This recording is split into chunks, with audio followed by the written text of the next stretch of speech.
octubre de 2017, Cataluña organizó un referendo por la autodeterminación sin el consentimiento del Gobierno de España.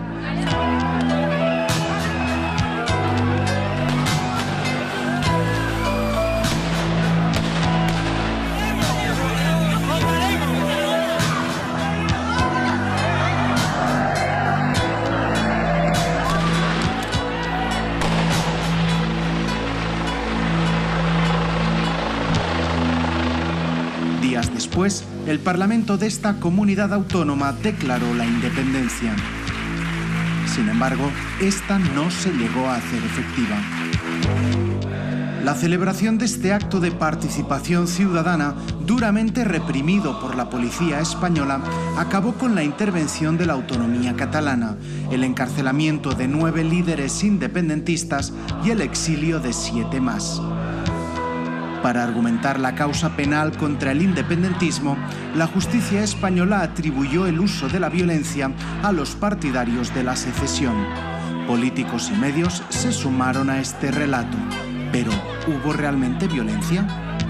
De poderlo demostrar, podrían encerrar a los líderes independentistas más de 30 años en la cárcel. Desde la destrucción de 3 coches de la Guardia Civil, los diferentes actos de intimidación y de escraches a la policía y a la Guardia Civil en los lugares donde pretendían habitar, hasta los propios hechos ocurridos el 1 de octubre con una resistencia a veces activa de una multitud de personas, son actos de violencia, no son actos de normalidad ni actos pacíficos como se ha querido vender. Es probable que jurídicamente no hayamos sido capaces, o el Tribunal Supremo no haya sido capaz de construir una instrucción que lleve al delito de rebelión. Ahora, ¿alguien en esta mesa tiene claro que lo que ocurrió en los días previos al 1 de octubre no fue una rebelión? Pero, ¿hubo realmente violencia? Ante esta idea de no romper la unidad de España, ¿no?, ha sido muy fácil que se instaurara un relato de la violencia, que además es un relato manipulado, ¿no?, porque muy bien sabemos que no hemos tenido situaciones de violencia. De hecho, yo creo que el relato de la violencia siempre es el relato que usa el poder para reprimir la protesta, ¿no?, y para reprimir de alguna forma la disidencia política. El relato de la violencia es un relato que se está intentando utilizar para imputar a activistas y políticos, pero también para imputar a miembros de la sociedad civil que lo que están haciendo es una resistencia pacífica frente a un legítimo ejercicio como es el derecho de participación política.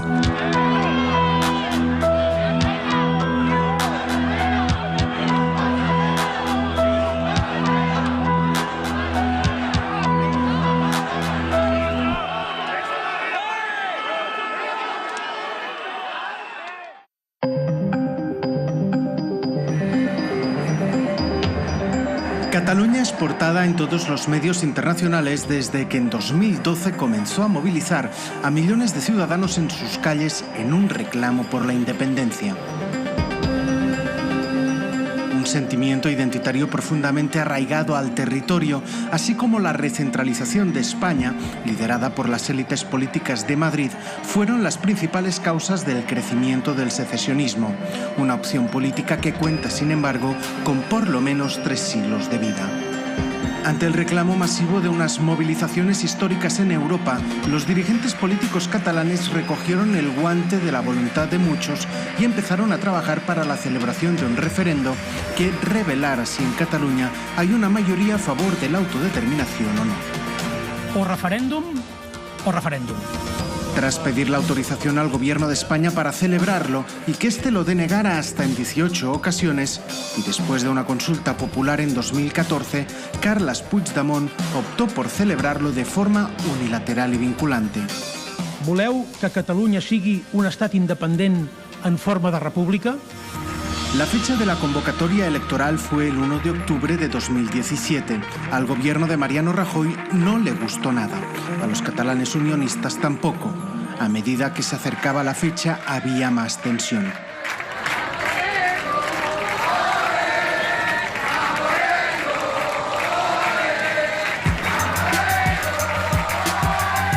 Las autoridades españolas pusieron todos los medios para impedirlo.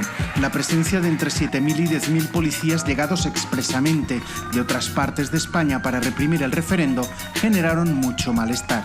Los independentistas se sentían ocupados policialmente. Durante aquellos días los cuerpos de seguridad registraron imprentas, rastrearon fábricas de urnas, entraron a medios de comunicación y presionaron para encontrar pistas sobre la organización de la convocatoria. El despliegue fue en vano. Cuando faltaban 10 días para el referendo, en una gran operación, la Guardia Civil registró varios departamentos de la Generalitat y detuvo a 16 cargos políticos. Esto provocó la indignación de una parte importante de la ciudadanía, harta de ver cómo el aparato judicial y policial del Estado trataba de impedir el referendo.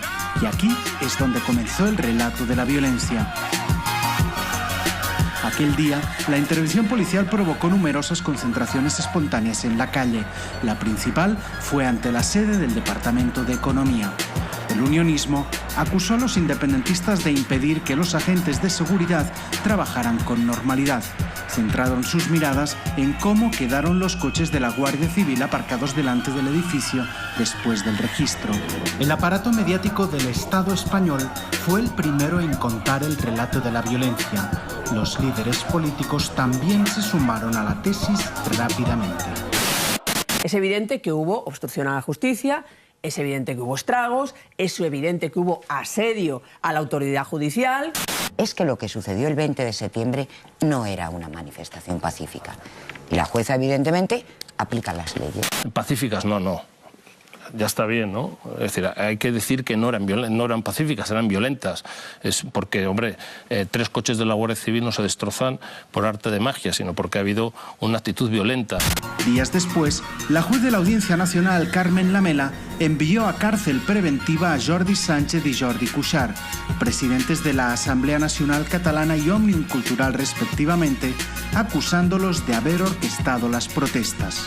Pues lo primero que dice la jueza Carmen Lamela es que les envía a prisión porque ve riesgo de fuga y de reiteración delictiva. La jueza de la Audiencia Nacional, Carmen Lamela, les imputa un delito de sedición por los hechos ocurridos el pasado 20 de septiembre, cuando una multitud cercó a los guardias civiles que realizaban un registro en la Consellería de Economía de la Generalitat. Son los días 20 y 21 de septiembre. Concentraciones promovidas por ellos, orientadas a la protección de sus gobernantes, asegura Lamela, y para impedir el trabajo de la Guardia Civil. La madrugada del 20 de septiembre fueron quienes arengaron y dirigieron a las masas. Y no precisamente pacíficas. Los agentes no pudieron abandonar completamente el edificio hasta las 7 de la mañana del día siguiente. Así fue como desde un comienzo el relato de la violencia se normalizó sin que hubiera un contrarrelato más allá de Cataluña capaz de demostrar la manipulación informativa perpetrada por los medios con sede en Madrid. ¿Hubo violencia durante el proceso independentista? Más de 300 actos que suponen ejercer violencia. Yo preferiría que él me explicara qué es lo que entiende por violencia. ¿Se entiende como violencia o no la ocupación que hubo de todas las inmediaciones de la Consellería de Economía? Se refiere el ministro a estas imágenes. Pertenecen a días previos al referéndum ilegal. Cientos de manifestantes independentistas asedian durante horas la consejería. Su objetivo, dejar atrapados en el interior a los guardias civiles que participaron en los registros. Lo cierto es que las concentraciones fueron espontáneas antes de que Òmnium y ANC se pusieran al frente. Sus líderes fueron también quienes negociaron con la Guardia Civil y finalmente las disolvieron convocando nuevamente a los ciudadanos al día siguiente y en otro lugar.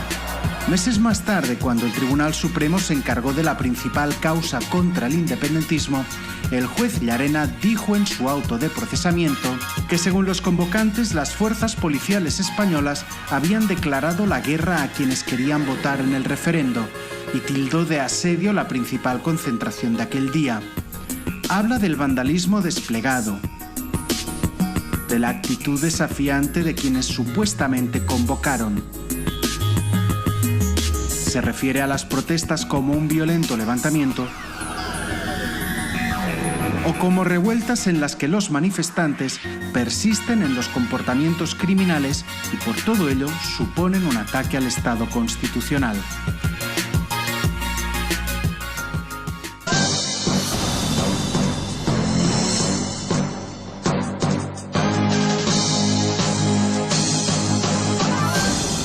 Es evidente que el auto no se sostiene. El auto pretende hacer encuadrar en la terminología del Código Penal, con unos conceptos preestablecidos, unos hechos que para nada se pueden encuadrar en este marco legal. Este relato de la violencia puede ser porque no aparecen contrarrelatos, ¿no? Un contrarrelato fuerte desde la izquierda, ¿no?, que combata este relato de la violencia que ha desarrollado el Estado español, ¿no?, a través de su aparato judicial, ¿no?, de su poder ejecutivo, ¿no?, de casi todo el arco parlamentario, ¿no?, y, como decías, de los medios de comunicación. A lo largo del día, las manifestaciones, nosotros podemos dar fe que fueron pacíficas. Sí que es verdad que hubo periodistas que se subieron encima de 2 coches de la Guardia Civil y que los abollaron, pero era para tomar imágenes. Y después recuerdo que cuando, pasadas las 12 de la noche, llegué a casa, puse el canal de 24 horas de información y en directo vi cómo Jordi Sánchez y Jordi Cuixart, los líderes del movimiento cívico, estaban llamando a la gente a que se fuera a su casa. Me pasó una escena increíble, que es que un manifestante me llevó hasta la puerta de uno de los coches de la Guardia Civil y me abrió literalmente la puerta de delante, ¿no?, del conductor del coche. Y me dijo que los 2 coches estaban abiertos. Por la tarde, a la prensa nos llegó la noticia que los coches no solo estaban abiertos, sino que estaban cargados de armas y munición. ¿A quién se le ocurre dejar armas en el interior de un coche policial abierto? ¿Hasta qué punto eso es un olvido o es una provocación? Podía haver passat qualsevol cosa, però no passó. Ara mateix el president de l'Assemblea Nacional, Jordi Sánchez, i també el president d'Òmnium Cultural, Jordi Cuixart, s'han enfilat a sobre d'un dels cotxes de la Guàrdia Civil. Los señores conocidos como Jordis no han cometido ninguna conducta tipificada en el Código Penal. Los Jordis son los primeros que entran en prisión y los primeros que se les imputa rebelión. Bueno, esto es una reacción del aparato judicial del Estado frente a la no capacidad de detener la realización del referéndum y por tanto se tiene que imputar a alguien y se tiene que sancionar a alguien y se tiene que sancionar a alguien e intentar sancionar a alguien de movimientos sociales. ¿Por qué?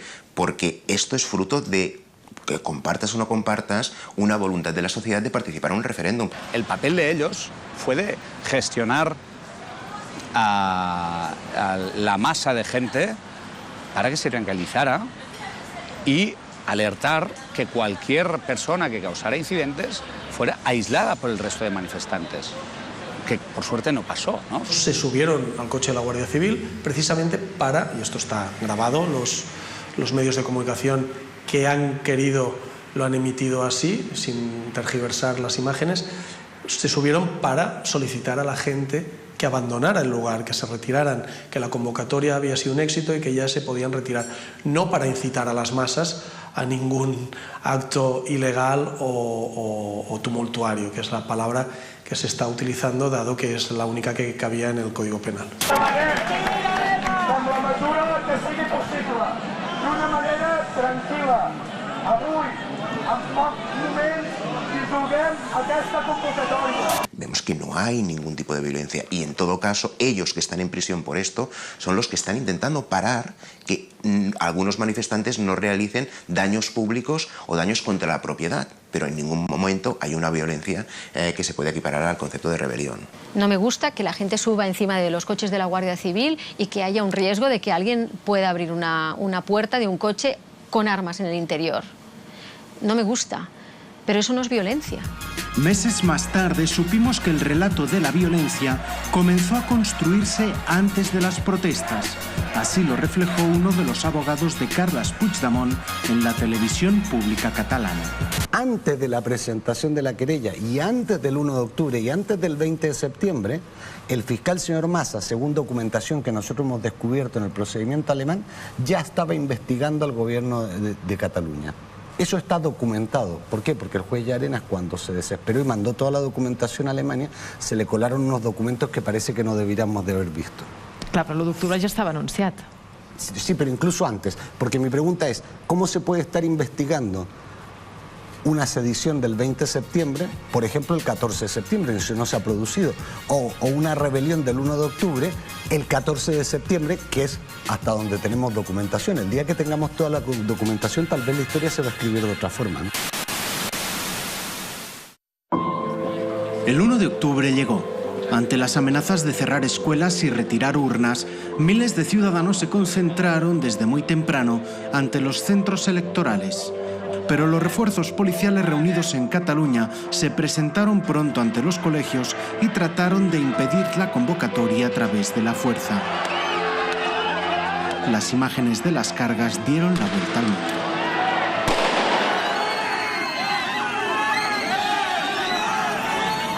La absoluta irresponsabilidad de la Generalitat ha tenido que ser suplida por la profesionalidad de las fuerzas y cuerpos de seguridad.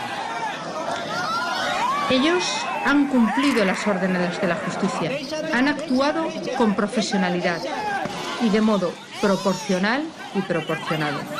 El objeto de sus actuaciones nunca han sido las personas, sino el material electoral. Han buscado siempre proteger los derechos y las libertades. El referendo se celebró.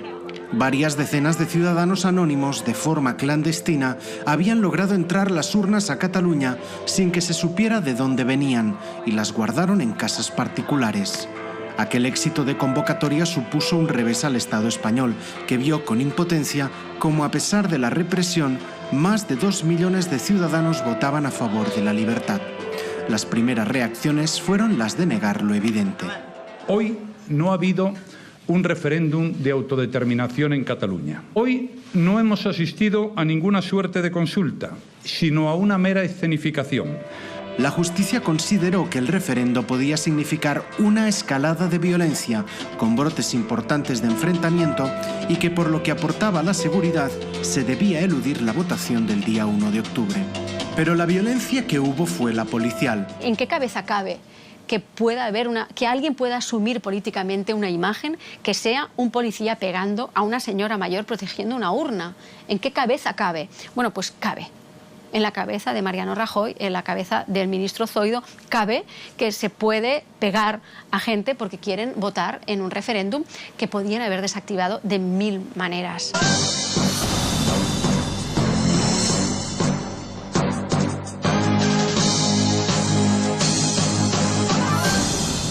Aquel mes de octubre acabó con una declaración de independencia avalada por el resultado del referendo, una declaración que no llegó a aplicarse y que supuso la intervención de la Generalitat y la disolución del Parlament.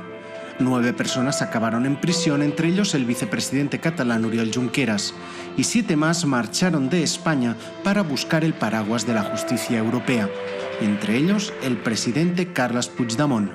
Europa les acabaría dando la razón.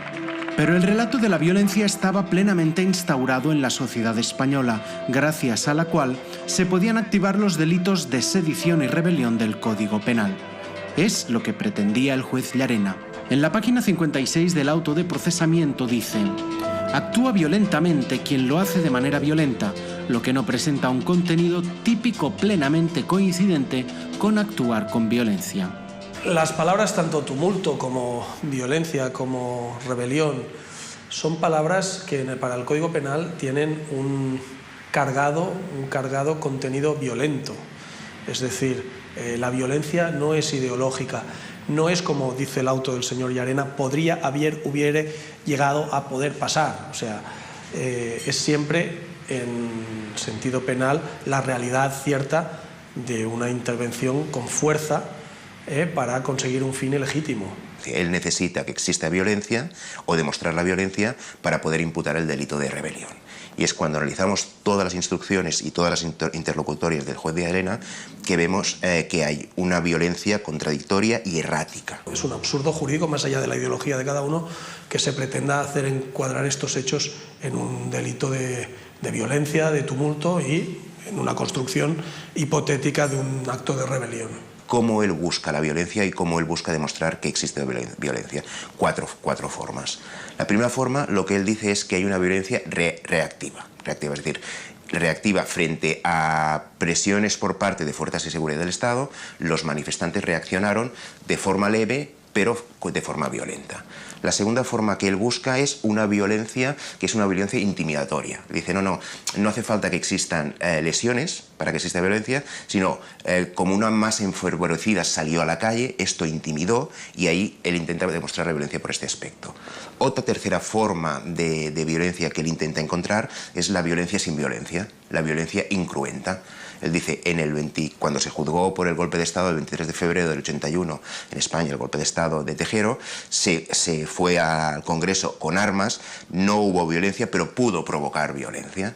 Y la cuarta forma, él lo que dice es, de todas las manifestaciones que se han hecho de la independencia del 11 de septiembre, manifestaciones que recordemos fueron pacíficas, esto ya fue el germen de una violencia que estaba latente. Entonces, la importancia de la extradición es alzarse públicamente frente a actuaciones de autoridades públicas por dos vías, fuerza o por vías no legales.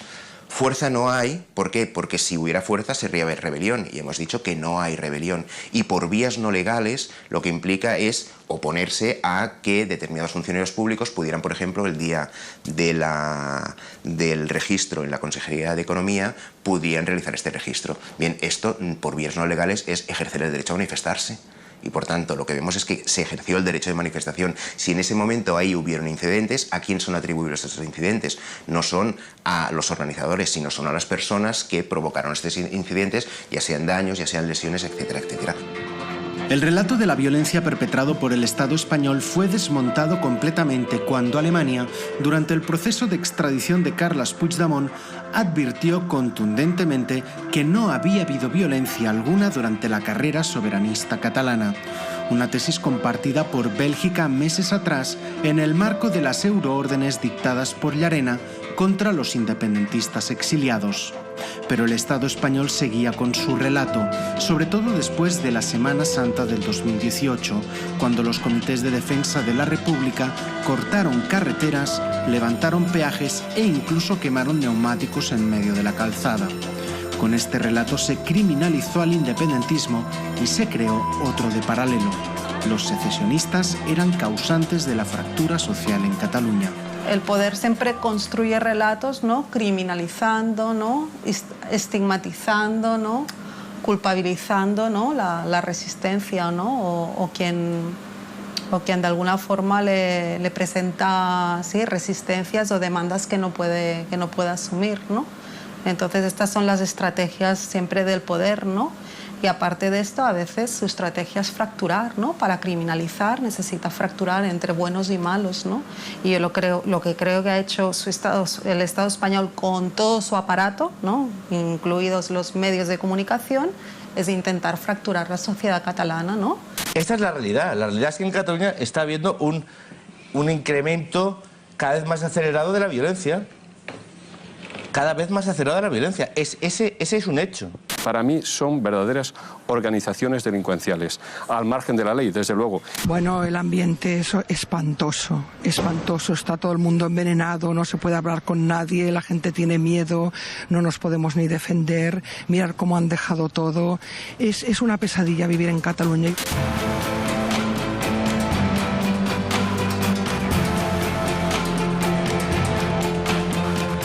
En Cataluña surge todo otro relato, ¿no?, que lo que plantea es que las leyes y la propia Constitución se pueden cambiar y se pueden transformar, y que por lo tanto democracia también es escuchar las demandas de los movimientos y de la ciudadanía y transformar la ley, que esto también es democracia. Es un sentimiento de que la transición española ha dado todo lo que podía dar de sí, que la reforma del Estatuto de Cataluña, que se hizo democráticamente, que pasó por las Cortes, pasó por el Congreso, pasó por el Senado, se votó en referéndum en Cataluña y después se cargó el Tribunal Constitucional, eso había llevado a un punto de no retorno en las relaciones de Cataluña con el Estado, y eso debería repensarse. Y ante la inmovilidad, la judicialización del proceso y una actitud no tanto inmovilista por parte del PP y de Rajoy, sino casi de pasividad agresiva contra las demandas de Cataluña, que ahí debía hacerse algo. El relato de la violencia persiste, pero solo ha servido para dejar al descubierto las intenciones del Estado. La causa contra los encarcelados se mantiene en pie y en otoño de 2018 se sentarán en el banquillo de los acusados. Pueden caerles hasta 30 años de prisión. Todos ellos se muestran escépticos ante un juicio justo. Analistas y politólogos advierten otro otoño de alta tensión, pero la consigna entre ciudadanos independentistas es clara: no caer en las provocaciones y seguir saliendo a la calle de forma pacífica y con una sonrisa en la cara. Solo así pueden sostener la que, según ellos, es una revolución radicalmente democrática y con un mensaje profundamente universal.